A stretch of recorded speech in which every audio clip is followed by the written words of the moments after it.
Saya akan minta Bu Novi aja jelasin. Apa? Yuk langsung.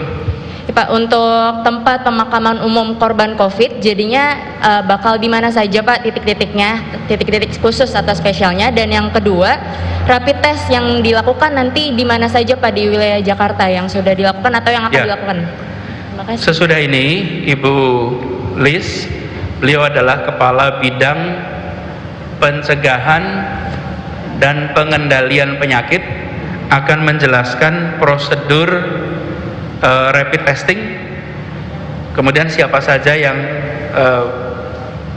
menjalani proses rapid testing. Pemakaman ada beberapa, nanti ketika sudah final saja kita sampaikan, karena sebenarnya secara proses, selama proses itu berjalan dengan baik, sesungguhnya di mana saja tidak terlalu masalah. Tapi nanti kita akan sampaikan ada beberapa tempat yang sekarang memang dikonsentrasikan. Gitu ya.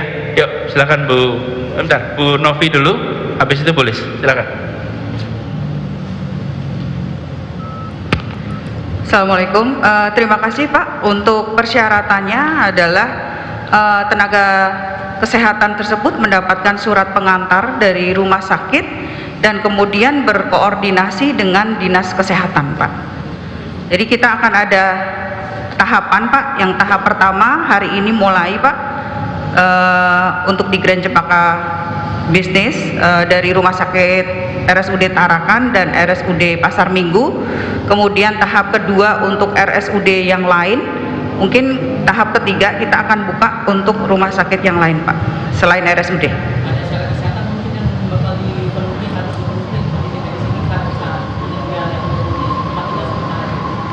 Sementara tidak, tapi memang kita akan melakukan tes COVID juga untuk karyawan hotel juga Pak, supaya untuk memastikan siapapun yang akan masuk di dalam tidak positif.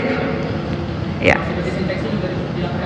Prosedur infeksi dilakukan, jadi dari pintu masuk Pak sampai dia masuk dan keluar, baik untuk tenaga medis akan ada chamber disinfektan, kemudian ada sendiri lagi chamber khusus untuk umum.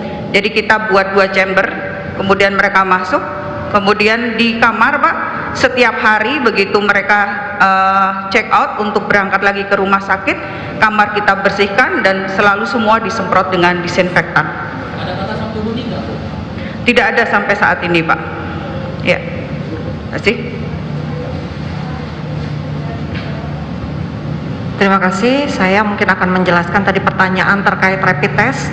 Jadi sesuai tadi yang disampaikan Pak Gubernur bahwa rapid test ini kita konsentrasikan terlebih dahulu untuk tenaga kesehatan yang sudah melakukan selama ini melakukan pelayanan untuk pasien di rumah sakit atau di puskesmas.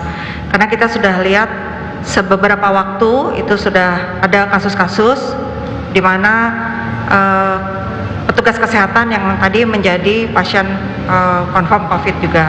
Sehingga melalui pemeriksaan rapid test ini kita harapkan karena pemeriksaannya cepat, maka kita bisa lebih dulu mengetahui bagaimana status antibodi dari petugas kesehatan tersebut.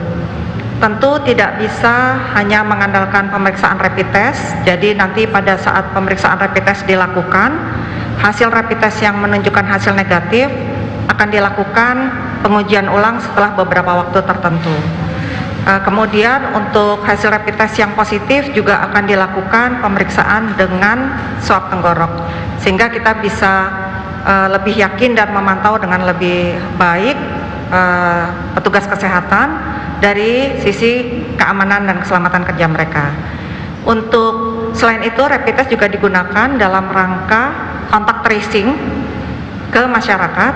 Artinya setelah kita mendapatkan informasi pasien terduga baik PDP maupun ODP, itu akan kita tindak lanjut mencari riwayat kontaknya, sehingga kepada kontak pasien tadi yang berstatus juga ODP atau mempunyai kontak erat risiko rendah maupun risiko tinggi, kepada mereka baru kita lakukan rapid test. Jadi kita tentu perlu melakukan rapid test ini secara cermat dan selektif supaya juga kita bisa segera menemukan masyarakat yang perlu dilakukan pemantauan lebih lanjut dan juga lebih cepat untuk mendeteksi.